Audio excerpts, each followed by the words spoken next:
I used to be one of those guys who said, I'm not going to pay for saves early. I'll just wait, get a couple of closers late, and I'll pick up saves throughout the season. Nowadays, I'm just happy to have a closer I can kind of trust. Between injuries, closer committees, and unreliable late inning arms, there's only a few guys I really trust in fantasy baseball heading into this season, and I'm going to tell you who they are.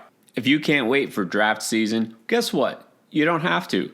Join Underdog Fantasy and you can draft right now for MLB Best Ball for the 2024 season.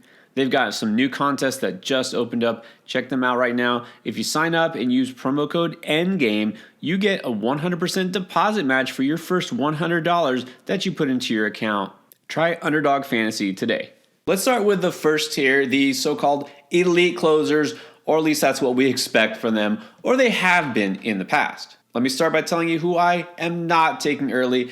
Obviously, Devin Williams is off the board. He's going to miss 3 months, maybe more, because of 2 stress fractures in his back. Not a good thing, missing half the season. And then, of course, we have that ramp-up period. Look, an IL stash, I get that, but I'm not doing it because it's just clogging up that spot for, again, at least half the season. And then assuming everything goes well, go ahead, I'm not doing it. And then Yohan Duran of the Twins was one of my favorite closers, a guy who has arguably the best fastball among all of these guys and was pretty good last year. Maybe we'll pick up more saves this year. He's starting the season on the IL, and it's an oblique strain, and not just a mild one. They say it's moderate, so he could miss more than 15 days. And then there's Jordan Romano of the Blue Jays, one of the most reliable closers of the last couple of years. Also hurt before the season even starts. And the other guy I'm not taking is not injured, but you may have noticed Emmanuel Clase of Cleveland. His ERA doubled last year, and this is not a coincidence. He was one of the guys who had the hardest time adjusting to the pitch clock, but I think he's being overdrafted. So who are the only tier 1 closers that I'm actually taking in fantasy drafts these days? Well, let's start with the obvious. It's Edwin Diaz. It's hard to believe a guy coming off a season-ending injury is one of the most trustworthy names, but he looks totally fine. He's throwing heat in spring. He looks like his old self, and this wasn't an arm injury at the very least, so shouldn't affect his throwing. So Edwin Diaz as your number 1 closer, absolutely. And then Josh Hader, maybe on a new team. It doesn't matter. This is not any worse for him in terms of park factor, team context. If anything, it's better. He'll pick up a ton of saves again in Houston, and he'll rack up a ton of strikeouts. So Josh Hader, no concerns there. And if you saw the My Guys video, my must-have, you already know Camilo Doval in San Francisco is really the closer I kind of trust the most. I feel totally safe and secure with him, and he's going later than those first 2 guys. And then finally, he's not quite as exciting anymore, but Raisel Iglesias, who's a Brave, is going to be one of the more dependable closers. He still strikes out a bunch of players, and I really don't feel like there's any risk of him losing his job. All told, that means there's exactly 4 relievers that I even feel comfortable considering in the top 100 picks. Now let's get to tier 2. These are closers who are pretty solid and their job security isn't really in question. They're just not at that next level in terms of efficiency as far as ratio, strikeout rate, whatever it is, or maybe they just don't have the track record of the players I already mentioned. Last year's NL champs have Paul Sewald as their 9th inning man. He came over at the deadline last year. He's still going to be their guy this year. Solid, really nothing to worry about with him. Doesn't have quite the elite numbers as some of those other closers, but I feel like he's a pretty solid fallback option if you're waiting on closer. Now, Alexi Diaz of the Cincinnati Reds definitely doesn't have the park factor working for him, playing in Cincinnati, but hasn't really bothered him yet. This is a guy who's absolute flamethrower, can rack up strikeout numbers with the best of them, but you know what? There's always a little bit of risk of getting hit hard on occasion with him, but overall, I still have no qualms about drafting him. Evan Phillips is the guy for the Dodgers. As of right now, really since Kenley Jansen left, they haven't had one guy that you really feel is going to be the guy long term. Will it be Phillips over the course of the entire season? It could be, and it should be. He's got the stuff. Is he going to have a long leash, though? Definitely not. This is a team that is not just built to win now, but absolutely expects nothing less than a championship based on what they've invested. So that's the only thing. If Phillips does go through any sort of a slump, falters for a couple of games in a row, he might be on shaky territory, but overall, he shouldn't really hurt your fantasy team. To some extent, it's kind of the same thing with Clay Holmes of the Yankees. I don't know if we really think that the Yankees are contenders again this year right now. We know they want to be, but are they going to be? I will see. It shouldn't matter really. I mean, we'll see a lot of closers on bad teams even get plenty of saves. I just don't know that I feel like they've really committed to Holmes. You know, the Yankees could always be a team that makes a move at some point during the deadline. But again, Holmes is one of those kind of safe, not as exciting picks, but you'll probably be pretty happy with.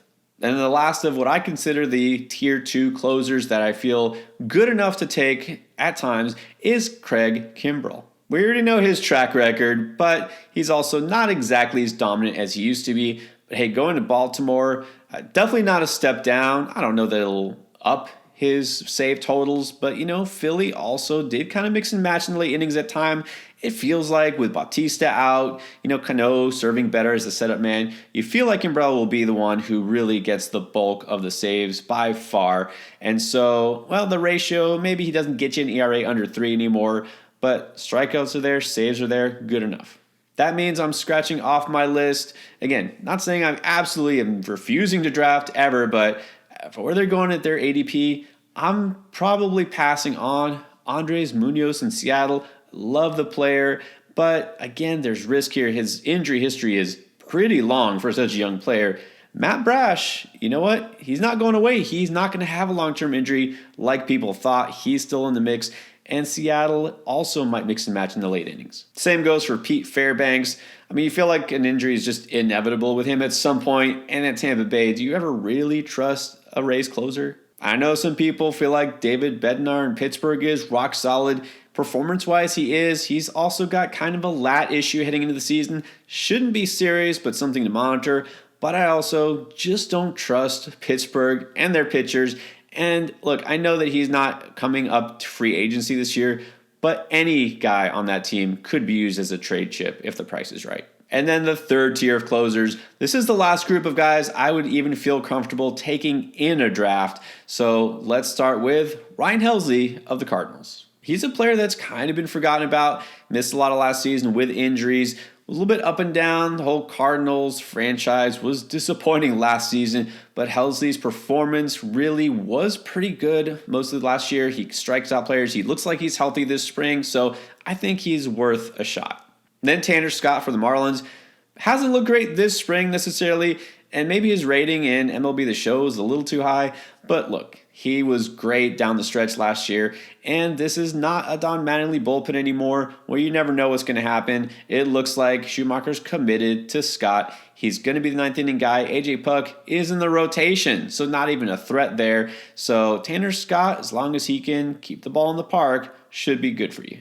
And I mentioned Philly mixing and matching, but this year it seems like Jose Alvarado might actually finally have a chance to be the guy over the course of the season. Kimbrell is out. Ryan Kerkering, who I do like, he's hurt heading into the season, or should I say he's sick. But anyways, been set back, has hardly thrown this spring. They don't really have another guy you feel can just come in and take over. Gregory Soto has some experience, but he also doesn't have great numbers to back them up. So I still feel pretty good about Jose Alvarado, who's got some of the best just pure stuff in the game. And then finally, this might be surprising, but I kind of feel good about Kyle Finnegan in Washington. It looks like he actually might be due for some positive regression in terms of batted ball luck, and he also can strike out batters at a high enough clip. Look, I know he's not the only guy in the mix there. Maybe Hunter Harvey gets some saves, but I think Finnegan is definitely someone to keep an eye on. That means I'm afraid I will be passing on guys like Kenley Jansen, who I already talked about briefly. He's got some back tightness right now, usually not a big deal, but at his age and with all the pitches he's thrown, there's always some risk there, and also the fact that his ratios just aren't what they used to be. They're okay, but not good enough. And I've always been a fan of Adbert Alzolay for the Cubs. I don't know if Craig Counsell is a fan. He will not commit to him as being the closer, at least the only closer. They just brought in Hector Neris, who's got a ton of experience.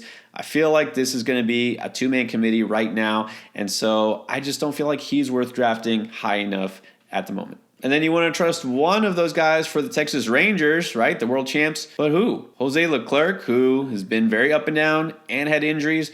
David Robertson, who has experience but is never really just the guy. Just going to leave this alone.